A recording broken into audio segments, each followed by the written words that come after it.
नमस्कार, स्वागत है आप सभी का देवभूमि समाचार में। मैं आपके साथ निकिता कश्यप। बुलेटिन की शुरुआत करते हैं। खबर भरांडी सेंट से है, जहां विधानसभा सत्र के दौरान कांग्रेस के विधायक प्रीतम सिंह ने कृषि मंत्री के खिलाफ मोर्चा खोलते हुए प्राकृतिक खेती के दावों पर सवाल उठाए हैं। जहां उन्होंने कहा कि कृषि मंत्री ने सदन में अपने उत्तर भाषण के दौरान बताया कि प्रदेश में 10,000 हेक्टेयर के क्षेत्र में प्राकृतिक खेती की जा रही है, लेकिन इसके वास्तविक परिणामों को लेकर स्पष्ट जानकारी नहीं दी गई।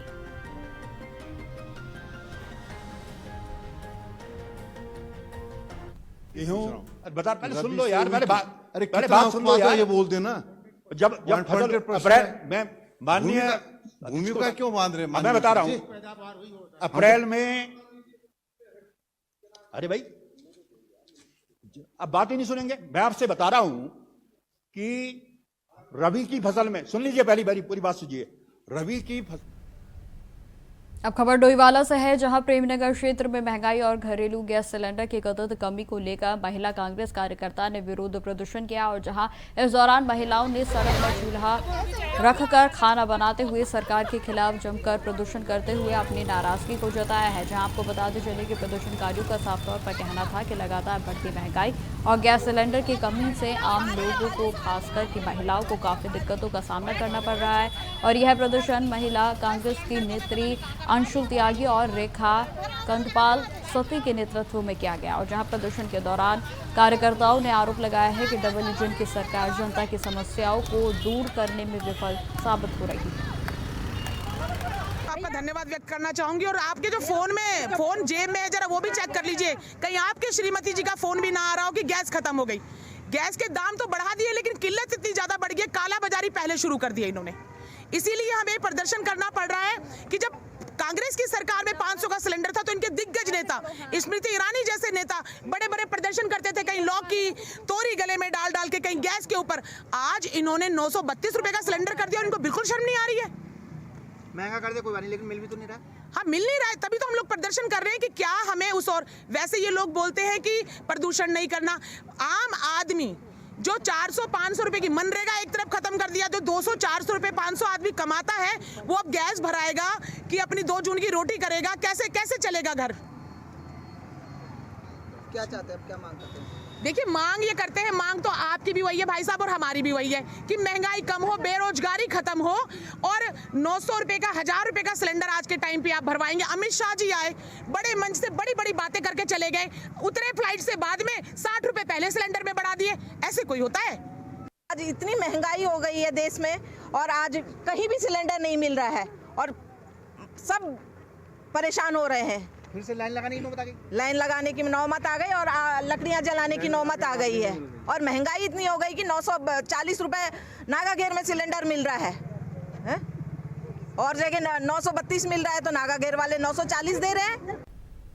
गैरसैंण में चल रहे विधानसभा सत्र में विपक्ष लगातार सरकार को घेरने का काम कर रहा है और जहां कांग्रेस के प्रदेश अध्यक्ष गणेश गोदियाल ने आरोप लगाया है कि सरकार ने बजट के जरिए जनता को लुभाने की कोशिश की है, लेकिन यह केवल एक दिखावा है। और जहां कांग्रेस के प्रदेश अध्यक्ष गणेश गोदियाल से बातचीत की हमारे संवाददाता हितेश त्यागी ने, सुनिए उन्होंने इस दौरान क्या कुछ कहा।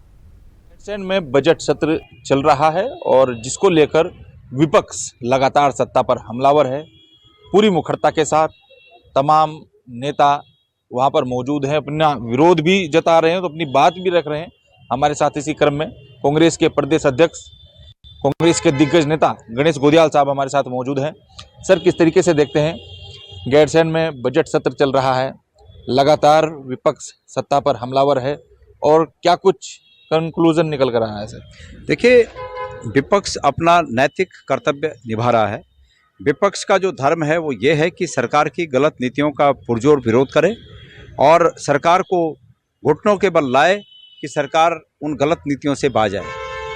मैं समझता हूँ कि कांग्रेस का विधानमंडल दल गैरसैंण में विधानसभा में चल रहे इस सत्र में बहुत मजबूती के साथ जनता का पक्ष रख रहा है। जनता का पक्ष रखने के लिए ही लोगों ने कांग्रेस को ये कार्यभार सौंपा है और कांग्रेस उस काम को कर रही है। मुझे बड़ी खुशी है कि हमारे सभी विधायक साथियों ने अपने अपने क्षेत्र के बातों को रखा, और मुझे इस बात की भी खुशी है कि जो सत्र सरकार 1-2 दिन में समेटने की कोशिश कर रही थी, वो हमारे विधानमंडल दल की आवाज़ के बाद और कांग्रेस पार्टी के बाहर सड़कों पर आवाज़ के बाद सरकार को मजबूर होना पड़ा कि सरकार इस सत्र को समय दे। अभी भी ये समय पूरा नहीं है, ये सत्र करीब और 10 दिन चलना चाहिए, लेकिन देखते हैं कि सरकार कब तक कहाँ आगे तक इसको ले जाना चाहती है। जहाँ तक भाजपा का प्रश्न है, मैंने कल सुना कि कल दोपहर बाद भारतीय जनता पार्टी के विधायक अधिकांश गैर हाजिर थे सत्र से, और मतलब ये दिखता है कि सत्र में रहने के प्रति और सत्र को चलाने के प्रति वो कितने गंभीर हैं। सर, आपने उसकी बात कही है, लगातार जिस तरीके से बजट आया है, बजट में सरकार कह रही है कि हमने महिलाओं के लिए, युवाओं के लिए और शिक्षा के लिए, स्वास्थ्य के लिए तमाम ऐसे काम किए हैं, केंद्र से भी हमको मदद मिली है। कांग्रेस इसे किस तरीके से देखती है? मैं ये कह रहा हूँ कि सरकार ये बताए ना कि पिछले 5 साल में कितने लोगों को उन्होंने रोजगार दिया। सरकार को ये बताना चाहिए कि जो भर्ती परीक्षा होती हैं उसमें पेपर लीक क्यों हुए, इस पर बताना चाहिए। ये तो शब्दों की बाजीगरी है कि किसी योजना का नाम कुछ दे दिया, किसी योजना का नाम कुछ दे दिया, और शब्दों का जाल बनाकर फिर एक बार लोगों को फंसाने की कवायद है। बजट का सीधा मतलब ये है कि सरकार के पिछले 5 साल के वो आंकड़े जो आय से संबंधित थे कि हमारी आय कहाँ से होगी सरकार की, उनमें एक्चुअल आय कितनी हुई, उसके बाद अगर ये बजट बनता तो मैं समझता हूँ ये बजट 75,000 से भी ऊपर नहीं जाता, 75,000 करोड़ से भी ऊपर नहीं जाता।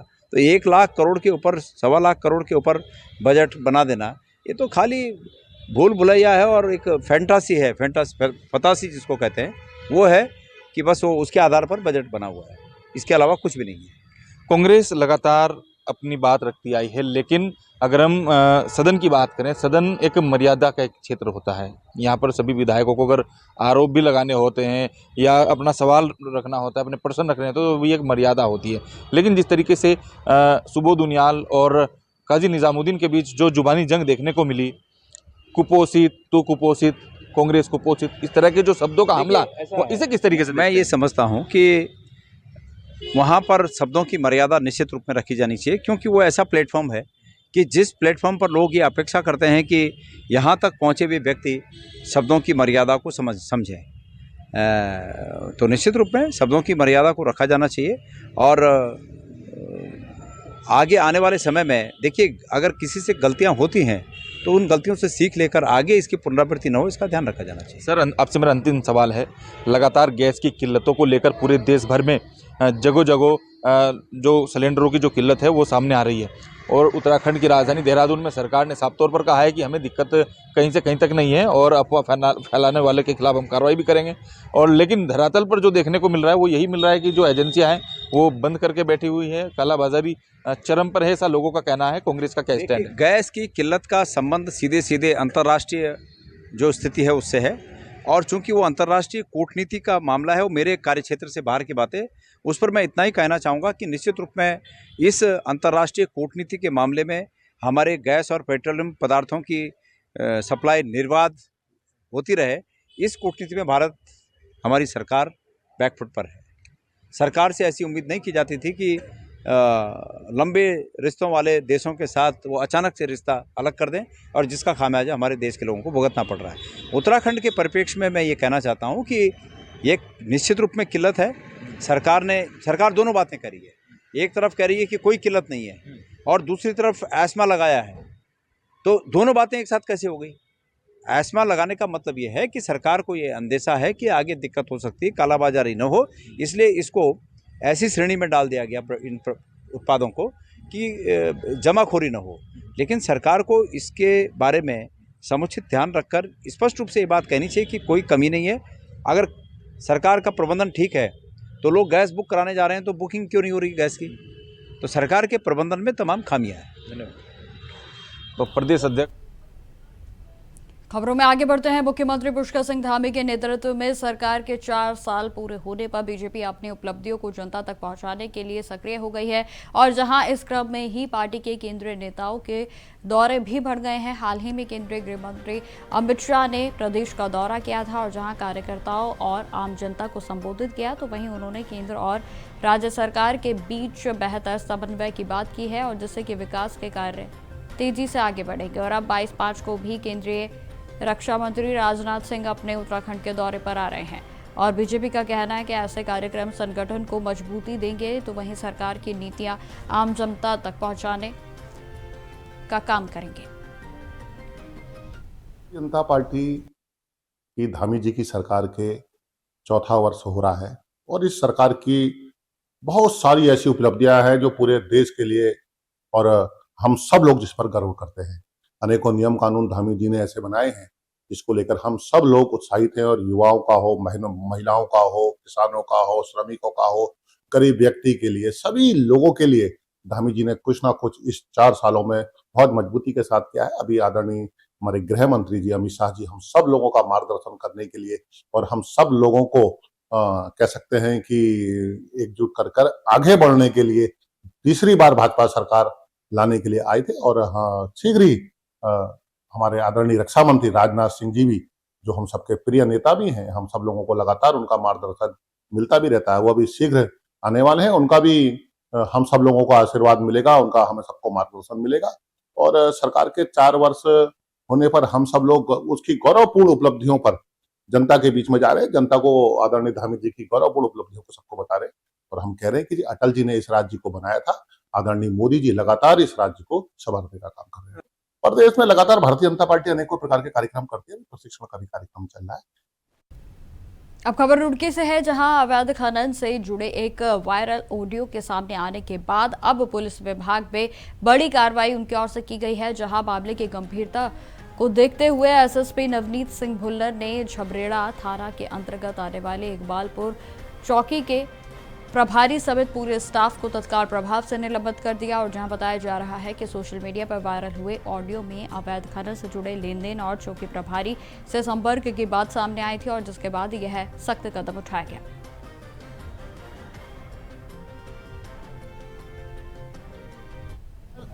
खनन को लेकर के आज आपको बताया, जिस तरह खनन में सरकार की नीतियों से आय कई गुना बढ़ी है। जो 300 कुछ करोड़ हुआ करती थी वो आज 1000 करोड़ से ऊपर खनन से आए। इसके अलावा 82 करोड़ रुपया फाइन के रूप में भी वसूल किया गया। और माननीय उच्च न्यायालय के निर्देश पर एक हाईकोर्ट के रिटायर्ड जज, एक रिटायर्ड IAS सीनियर और एक सीनियर IFS ऑफिसर और एक पर्यावरणविद, 4 लोगों की कमेटी भी है जो भी इसको देखती है। ऑनलाइन शिकायत पोर्टल भी है और उसके अलावा जिला स्तर पर जिलाधिकारियों के अध्यक्षता में कमेटियाँ हैं। तो और आप किसी भी शिकायत पोर्टल पर आप शिकायत कर सकते हैं। सरकार निश्चित रूप से उसकी जांच कराती है और इसीलिए खनन को लेकर के हमारी जो नीतियाँ पारदर्शी नीतियाँ हैं और इसीलिए जो है खनन से आय की वृद्धि भी हुई है। चौकी इकबालपुर, थाना जबरेड़ा, यहाँ पे एक ये आरोप लगा था, एक पुलिस कर्मचारी को किसी ने शिकायत करी, किसी व्यक्ति ने कि एक जगह खनन हो रहा है, अवैध खनन हो रहा है। और उसके बाद जो पुलिस कर्मचारी है उसके द्वारा उसको खनन वाले को फ़ोन करा जाता है और बोला जाता है कि तुम्हारी शिकायत हुई है, तुम खनन बंद कर दो। और इस संबंध में फिर उसको बताया जाता है कि यहाँ पे कोई खनन नहीं हुआ। तो इस संबंध में एक रिकॉर्डिंग जो है वो प्राप्त हुई। तो चूँकि प्रथम दृष्टया इसमें दोष पाया जा रहा है कि इनकी मिलीभगत होने की संभावना है, तो इसी के दृष्टिगत जो है इसमें चौकी कर्मचारियों की संलिप्तता की जाँच हेतु SP देहात को एक।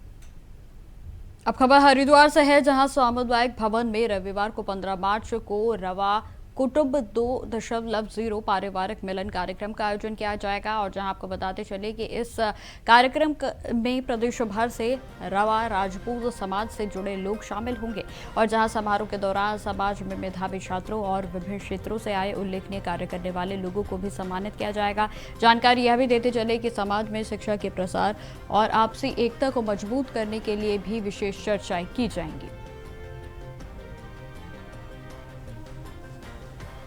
400 परिवार निवास कर रहे हैं, तो 400 से 500 लोग इस कार्यक्रम में उपस्थित रहेंगे। और इस कार्यक्रम का यही है कि ज़्यादा से ज़्यादा लोग हम आपसी सामंजस्य बढ़ाएं, आपसी संवाद कार्यक्रम करें, परिवार एक दूसरे से मिलें, उनके बीच अच्छा सामंजस्य बने। ये रवा राजपूत एकता के लिए कार्यक्रम है। बच्चों की प्रतिभाओं को, समाज की प्रतिभाओं को आगे लाने का कार्यक्रम है। समाज के जो वंचित वर्ग हैं उनको कैसे आगे बढ़ाया जाए, उसके लिए ये कार्यक्रम है। अब खबर रुड़की से है, जहां झबरेड़ा थाना क्षेत्र में अवैध खनन को लेकर पुलिस की कार्यप्रणाली पर सवाल उठ रहे हैं और जहां लाठा देवा शेख गांव के निवासी नदीम ने देर रात गांव में मिट्टी से भरे डंपरों के अवैध संचालन की शिकायत पर सीएम हेल्पलाइन पर भी उनकी ओर से शिकायत की गई थी और जहां नियमों के अनुसार शिकायतकर्ता की पहचान गोपनीय रखी जानी चाहिए थी, लेकिन आरोप यह है कि इकबालपुर चौकी पुलिस ने शिकायतकर्ता के नाम और नंबर को उजागर कर दिया। जानकारी यह भी है कि पुलिस ने नदीम को ही खनन कारोबारी समझ लिया है और उससे अन्य खनन कारोबारियों के नाम भी पूछे जा रहे हैं। बातचीत में अनिस कोड और नौशाद का नाम भी सामने आया है। शेख में काफी टाइम से डंपरों का काम चल रहा है, जो अवैध खनन हो रहा है, रात में होता है। उसमें हमारे परिवार के लोगों के साथ में 2 बार मारपीट भी हो चुकी है। 2 मुकदमे माननीय न्यायालय के पैसे अभी चल रहे हैं। तो उसमें क्या हुआ, रात में मैं जा रहा था तो मैंने 2-3 डंपर देख के जाते हुए, और उनके पीछे एक बोलेरो गाड़ी थी। मैंने जीपीएस कैमरा ऑन करके उनकी वीडियो। तो खबरें लगातार जारी रहेंगी, फिलहाल रुकते छोटे से ब्रेक के लिए। तो ब्रेक के बाद एक बार फिर से स्वागत है आप सभी का। बढ़ते हैं खबरों की ओर। खबर उत्तराखंड से ही है, जहां एसटीएफ ने 24 घंटे में दूसरी बड़ी कार्रवाई करते हुए 2 हार्डकोर अपराधियों को गिरफ्तार किया है। आपको बता दें कि रुद्रपुर पुलिस के साथ संयुक्त ऑपरेशन में 3 अवैध 315 बोर के तमंचे तो वहीं 10 जिंदा कारतूसों को बरामद किया गया और जहां दोनों आरोपी उत्तर प्रदेश और उत्तराखंड में सक्रिय आपराधिक गैंग से जुड़े बताए जा रहे हैं। जानकारी के अनुसार एसटीएफ ने इस कार्रवाई से गैंग के नेटवर्क को बड़ा झटका दिया है। तो वहीं गिरफ्तार आरोपियों में जितेंद्र वीरत चौधरी तो वहीं सुमित राठौर शामिल है और दोनों के खिलाफ हत्या के प्रयास समेत कई गंभीर आपराधिक मुकदमे भी दर्ज हैं। आपको यह भी जानकारी देते चलें कि एसटीएफ ने संकेत दिए हैं कि आने वाले दिनों में और भी कार्रवाई संभव है।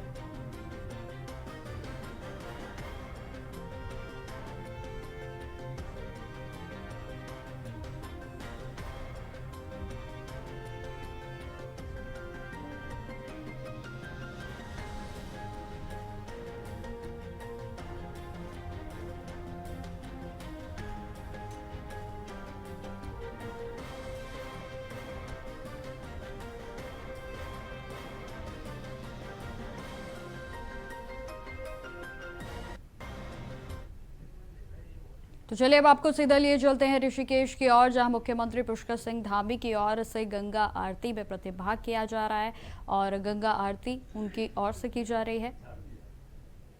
तो ये सुंदर नजारा मेरे प्रिय अभिनव ईरान देश के इजराइल और आदरणीय प्रधानमंत्री sitting together talking about yoga. जब वो बात करते हैं उनकी टॉकिंग अबाउट कितनी प्यारी बात है, कितनी प्यारी बात है। मैं उनसे जहाँ युद्ध की ज्वाला चल रही है अपने विचार, वहाँ योग की शाला लग रही है, शांति की शाला खुल रही है। उनसे उनका अभिनंदन। I will share more tomorrow.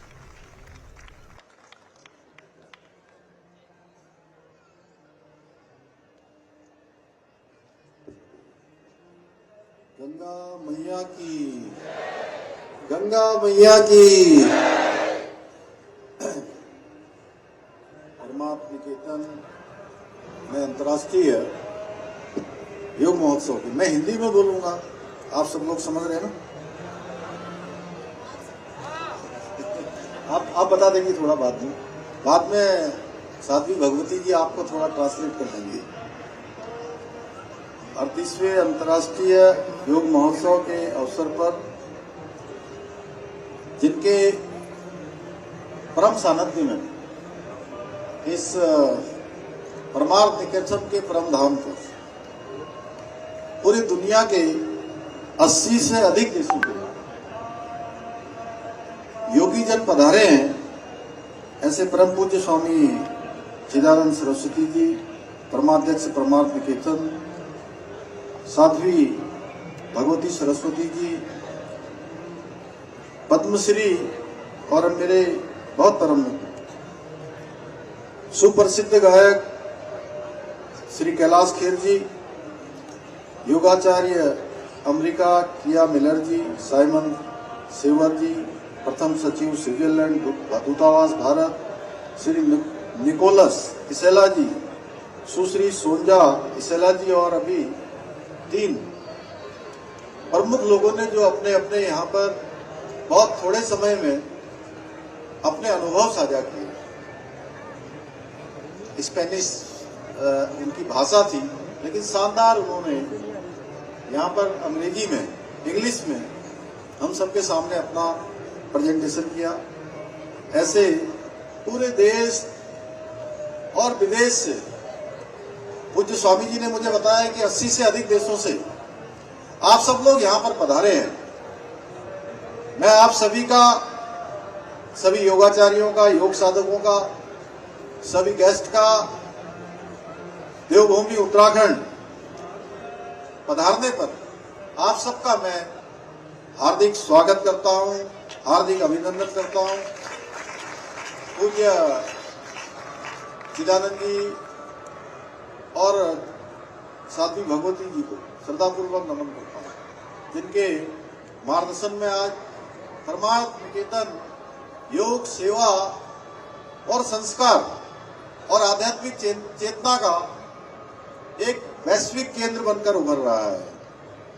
और ये मेरा भी परम सौभाग्य है कि आज मुझे इस भव्य और शानदार अंतर्राष्ट्रीय योग महोत्सव के माध्यम से आप सभी के बीच में और मां गंगा के सानिध्य में दिव्य आरती में यहाँ पर पूज्य स्वामी जी के संयोजन में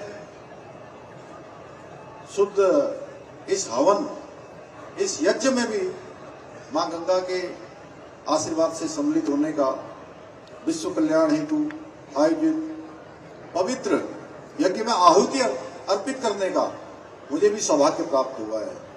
भाइयों बहनों, योग भारत की पुण्य भूमि से निकली एक ऐसी प्राचीन और महान विधा है जिसे आज विश्व के करोड़ों करोड़ों लोग अपनी जीवनचर्या का हिस्सा बना रहे हैं। योग केवल एक शारीरिक व्यायाम नहीं है, बल्कि वो सार्वभौमिक विज्ञान है। जैसा मैं सुन रहा था अभी, जो मन को शरीर और आत्मा के बीच संतुलन स्थापित करके आत्मिक शांति प्रदान करता है। आज जब दुनिया तनाव, डिप्रेशन, जीवन शैली जनित अनेक रोगों से जूझ रही है, ऐसे समय में योग एक नेचुरल हीलिंग सिस्टम के रूप में हमें आत्मिक शांति का अनुभव कराता है। योग के विभिन्न आसनों और प्राणायामों की विधियों के माध्यम से हम अपने शरीर और मन को तनाव मुक्त कर सकते हैं। यही नहीं, इसके माध्यम से हम शरीर की रोग प्रतिरोधक क्षमता को मजबूत कर सकते हैं, बल्कि मन की जो एकाग्रता है उसको बढ़ाने के साथ साथ जीवन में सकारात्मक ऊर्जा का संचार भी योग के माध्यम से होता है। आज पूरा विश्व योग को न केवल स्वास्थ्य साधना के रूप में, बल्कि जीवन दर्शन के रूप में भी अपना रहा है। योग ने पूरे विश्व में जाति, भाषा, धर्म, भूगोल की सीमाओं को पार करके मानव समाज को जोड़ने का काम किया है। जैसा भारत की संस्कृति कहती है कि वसुधैव कुटुंबकम अयम निजम परोवेति गणना लघु चेतसाम उदार चरित्रानाम वसुधैव कुटुंबकम। यह आज पूरे विश्व के अंदर आज योग संस्कार से घर घर तक पहुंच चुका है। हमारा ये प्राचीन ज्ञान आज भारतीय सनातन संस्कृति के मूल्यों को, सर्वे भवन्तु सुखिना, सर्वे सन्तु निरामया के संदेश को संपूर्ण विश्व में फैलाने में सफल रहा है। योग के इसी महत्व को देखते हुए